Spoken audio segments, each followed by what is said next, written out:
그래서 회사에서 성희롱이 발생했다면 어떻게 대처해야 하는가? 법적 조치에 대해서 설명드리도록 하겠습니다.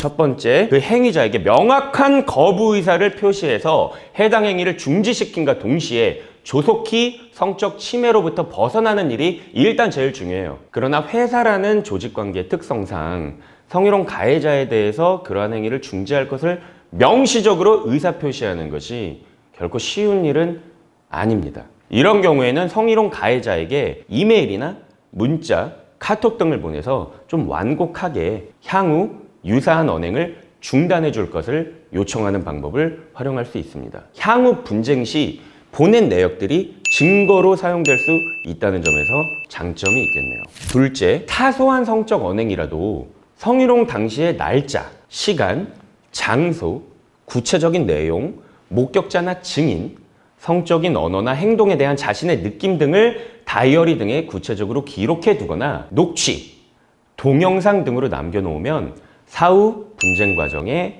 입증에 있어서 굉장히 큰 도움이 돼요. 이 말씀을 왜 드리냐면 보통 이제 성희롱 피해자분들은요, 막 성희롱 어떤 문자나 카톡 같은 게 자신한테 와요. 그러면 그 자체를 자신의 핸드폰 자체에 남겨놓는 것 자체도 굉장히 불쾌하고 싫어해요.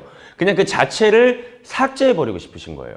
근데 이렇게 되면 나중에 굉장한 입증에 어려움이 있을 수 있다는 거죠. 만약에 가해자가 발뺌하면 내 주장을 입증하기가 어려울 수 있기 때문에 이런 거는 만약에 정말 내 핸드폰에 간직하고 싶지 않으면 어디 백업이라도 해놓으세요. 성희롱 사건에 대한 내용을 전해들은 제3자의 진술도 증거로서 폭넓게 인정이 될 수 있으니까 가족이나 주변 친구들한테 성희롱 사실을 알리고 고충을 상담하는 것도 좋은 방법이 됩니다. 셋째, 가해자가 성희롱 행위를 할 때 반드시 좀 불쾌하다라는 표정을 짓거나 신체적 접촉을 거부하는 몸짓이라도 하여서 가해자에게 그러한 느낌을 전달시킬 수 있도록 해야 해요. 왜냐면 가해자들은요, 자기가 뭘 잘못하고 있는지도 모르는 경우도 많고 약자한테는 강하고 강자한테 약한 모습을 보이는 경우가 많단 말이에요.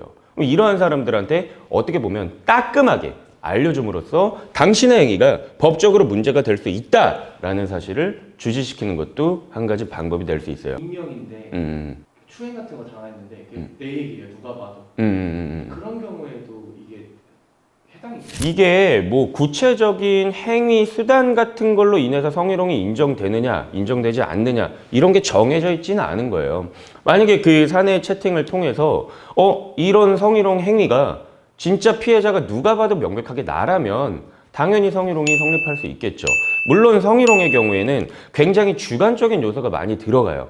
내가 피해자라고 생각을 해도 가해자는 가해자라고조차 인식을 하지 못하는 경우가 굉장히 많단 말이에요. 그래서 구체적인 상황마다의 사실 판단이 들어가게 되는데 만약에 피해자가 피해를 입었다라고 주장을 해요. 그리고 그 증거 자료로서 뭐 어떻게 보면은 그 사내 채팅 메일 내역이나 혹은 그 여러 동료들이 있을 거 아닙니까? 동료들의 증언 등이 이건 명백히 나를 대상으로 하는 어떤 성희롱 행위야 라고 하면은 그런 증거들 혹은 간접 증거, 직접 증거 등을 취합을 해가지고 나는 성희롱 피해자다 라고 주장을 할 수 있겠죠. 이렇게 실무 진행하다 보면은 이 직장 내 성희롱에 대해서 많은 고충을 저한테 얘기하고 어떻게 해야 되냐, 어떻게 하면 이 행위를 중단시킬 수 있느냐, 나아가서 어떻게 하면 이 사람을 처벌시킬 수 있느냐, 이러한 질문들을 많이 합니다. 그만큼 직장 내 성희롱이 과거에도 굉장히 횡행했었고 현재까지도 이루어지고 있다는 방증이 아닐까 하는데 제 영상을 통해서 피해자들이 더 이상 성희롱으로 고통당하지 않을 만한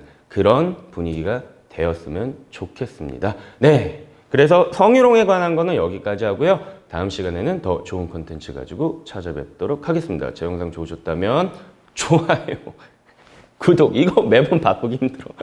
부탁드릴게요.